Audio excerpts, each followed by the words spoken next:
Ratio and ப்ரொபோர்ஷன்ல இந்த question ப்ரீவியஸா RRB NTPC எக்ஸாம்ல கேட்டிருக்காங்க. அதாவது ஒரு மாணவனுடைய 3 பாடத்துடைய மதிப்பெண்ணின் விகிதம் 1:2:3. ஒவ்வொரு பாடத்துடைய மதிப்பெண்ணுக்கும் 5% கிரேஸ் மார்க் கொடுக்குறாங்க. அப்போ புதிய விகிதம் என்னன்னு கேட்குறாங்க. ஸோ இந்த மாடல் சம் கேட்டாங்களா, எப்படி குயிக்காக சால்வ் பண்ணுறது பார்க்கலாம். அதுக்கு முன்னாடி நம்ம சேனலை சப்ஸ்கிரைப் பண்ணாதீங்க, சப்ஸ்கிரைப் பண்ணி நம்ம சேனலை ஃபாலோ பண்ணிக்கோங்க.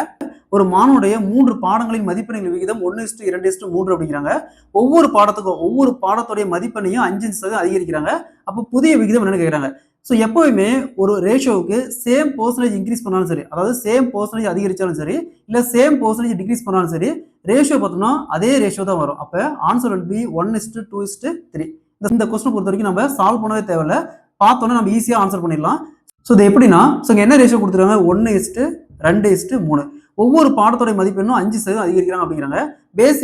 பேசிக்கா இதோட வேல்யூ பார்த்தோம்னா இதோட மதிப்பு 100%.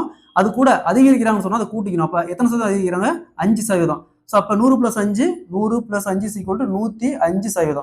ஸோ அப்ப 1 × 105%. அதே மாதிரி இங்கேயும் சேம் பர்சன்டேஜ் தான், 2 × 105%. அதே மாதிரி இங்கேயும் 3 × 105%. ஸோ மூணுலையுமே பாருங்க 105% காமனா இருக்குது. அப்போ கேன்சல் ஆயிரும். அப்போ 1:2:3. ஓகேங்களா.